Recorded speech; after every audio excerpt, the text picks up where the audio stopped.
Hi, welcome to Manas Shil YouTube channel. Before we start, kindly subscribe to my YouTube channel. Thank you.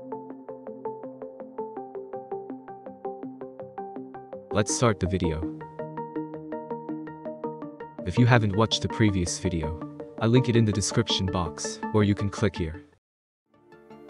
Tensura Volume 20. Chapter 4. The Siege of the Divine Tree. Gahal Onslaught.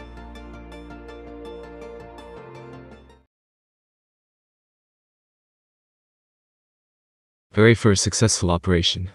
We would like to congratulate everyone for their good work, but Milim is still in a state of out of control.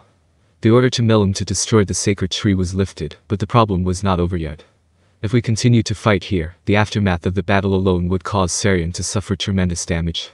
We needed to move. There was the Republic of Ergracia or something around Sarian, and across the sea, there was the country of Leon. Western nations are spread out in the opposite direction, so the best route to minimize the damage would be to lead them to the barren land via the sea. This would affect the territory controlled by Daggerul, but it's too late for that.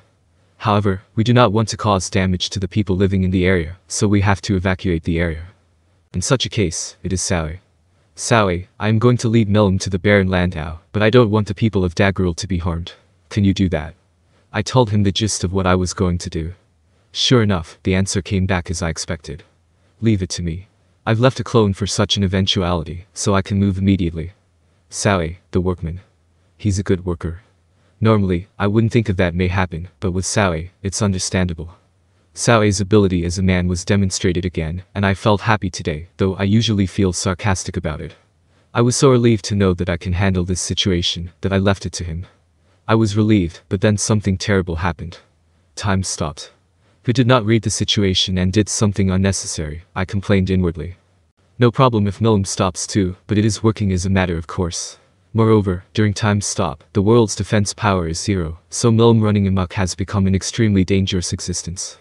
Even if it is dangerous, just touching it now would be out of the game. It is not a good idea to fight her here, and the only place to lead her is the deadly desert. It is good that we have distracted Milim before she goes on a rampage, but if we continue to lead her away, we will not be able to reach the evacuation route that Sawe has requested. There are hardly any uninhabited places in the world, and destroying the ecosystem before that is a problem in itself. This way, Milim. I shouted to get Milim's attention and started moving anyway. It's a disgusting turn of events, but I'm now in an aerial combat with Milim in the suspended world. If I had not been able to handle time stop, it would have ended at this point. I appreciate that, but it is hard to fight Milim in this situation. I feel that my strength is being drained. On the other hand, Milim's strength seems to be inexhaustible, and it is increasing rapidly. It is so obvious that one can find the answer to this question with elementary school level arithmetic. We are doomed at this rate. The world is about to collapse, and while I don't like the idea of that, I don't know who is stopping time in the first place, so I'm going to exclude Chloe.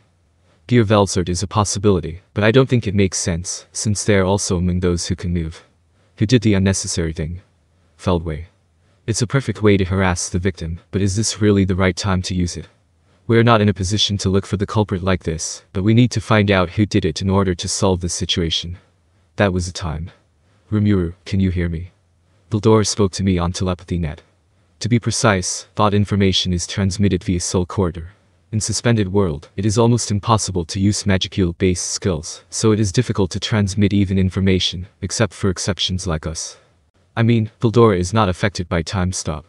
It's a wonder, of course. Yes, I can hear you. The situation here is that Xian and Luminous are in danger. Adalman and the others are having a hard time too, but no one can stand against Daggerul's time stop. Yeah. Was it Daggerul who stopped time? Yes, that's right. Daggerul was the one who wanted to end the game quickly. I see.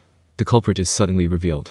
The fact that they are fighting with Xian's group, I guess they must have been spatial transportation with their whole army, as I had feared. That's okay, Xian's group must have worked hard enough to make Daggerul take them seriously. Suspended world is only meant to cut off the legs of the weak, but it is very useful against those who can't cope with it. I got hit by it myself, and I didn't think I could even use Daggerul. Now, what to do? There are two problems here. The first is that Xian and Luminous will be wiped out if no one comes to their rescue. The second problem was the means of transportation. Spatial transportation in time stop is basically impossible because it requires flying information particles to understand the surrounding information. It is basically impossible.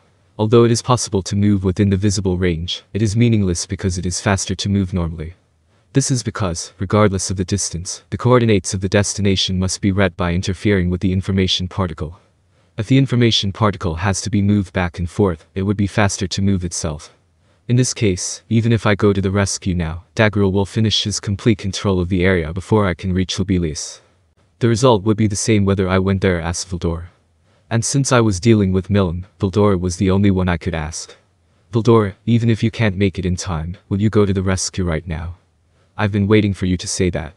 I had hoped that Vildor would be in charge of the final defense of the labyrinth. However, now is not the time to talk about such things. Now it's time to find a means of transportation. Rimuru-sama, Ultima are connected. I'll send the coordinates to Vildor-sama. Oh? It was Diablo who interrupted the conversation at this point. Spatial transportation is possible even in the suspended world, as long as the coordinate information is known even at a long distance. We have Ultima on site. Since Ultima is there, I shared the information with her senses. I see. You mean that's possible because you're connected to me through the soul corridor? That's right. You assured me so, but long-distance transfer during time stop is an illegal subterfuge. It's not possible. The fact that those who can recognize the suspended world are connected to each other by the soul corridor is so exceptional that I was speechless. In this case, anything is possible. But I will not hold back. Ultima, please. Yes, sir. Rimuru-sama, leave it to me. Vildor-sama, is this all right? Thank you. Wahahaha, my turn has come at last. Vildor's laughter is encouraging. Moreover, the fact that Diablo and Ultima are now able to recognize the suspended world is also very reassuring in this situation. And then I felt Vildor's shift. The world started moving again. It seems that Vildor has done as I had believed. I feel at ease and resume my mission. I fly toward the barren land, trying to distract Milim, who is in a runaway state. Jahal was grinned as he dealt with Kigali and the others. He had expected them to be inferior fighters, but they had failed to inflict decisive damage on him. I couldn't help but feel angry. But my thoughts were calm. So I was aware of what was happening around me. I can't believe it. I never thought that the Dragon Princess had such a big power. No, it's more than that. Zelario's betrayal was a problem. I don't know how it happened, but even Zelario was helping Milim to bind him. This was a serious problem. I don't care about the allegiance to Feldway or anything like that. For Jahal, the problem was that he would have no allies in the region. If it was only Kigali and her men, he could defeat them as it was. However, if even Zelario became Jahal's enemy, it would be difficult for him even to escape. Feldway, you're talking out of turn. In an angry telepathy net, Jahal chastised Feldway. After a short silence, Feldway responds in a muttered voice. Zelario betrayed us. This is no time for foolishness. I'm in danger. I'm going to retreat, is that alright with you? Jahal is already moving to retreat. It is humiliating for Jahal to face the inferior opponent, but his cautiousness is the reason why he has been able to survive until now. Otherwise, he would have been obliterated by Milim's attack long ago. Jahal took hold of the Origin Blood. He releases his unused power. The power of Origin Blood is strong. Jahal is forcing himself to admit that he is the master, but it is dangerous to use it too much because of its repulsive power. However, it is true that it is the ultimate weapon that can be relied upon when the time comes. When his power and Jahal's authority are combined, it can create a widespread evil blood wave that can vaporize even the largest of nations, and it can be used with great ferocity. In principle, it is the same as the so-called vaporization bomb. By burning magicules scattered over a wide area at once, an explosion of flames is generated. Jahal has not been fighting randomly. While fighting off Tyr and Sylvia, he has also been secretly spraying magicules. And it was spreading so much that it filled the battlefield, transforming into a hellfire full of murderous intent at any time at Jahal's will. They would withstand my wide-range evil blood wave, though. Since it is a wide-range technique against the military, it lacks decisive power against the strong. However, it is impossible to survive against a greater magic. The widely scattered magicules cover Sarian's Magus. Zelario's men will also be engulfed and burned to the ground, but that is not Jahal's concern. It was a perfect distraction to save his own life, so he did not hesitate to go through with it. You wood choppers, you know how great I am. Jahal shouted, and then he exploded and burned with a wide range of evil blood wave. The sacred tree was engulfed in flames. The epidermis exploded with super high heat. Magus, which had been deployed vertically and horizontally to protect the tree, was also engulfed by the flames in that instant. Sylvia and Tyr, who were standing in front of Jahal, and Kigali, who was a little behind him, are also in the flames, unable to react. Giggle, giggle, giggle. Screw you, you inbreds. You will regret your insults to me in the afterlife. Jahal, with a hearty laugh, sneaks away to hide behind the flames. The flames were so intense that they were threatening to consume the atmosphere.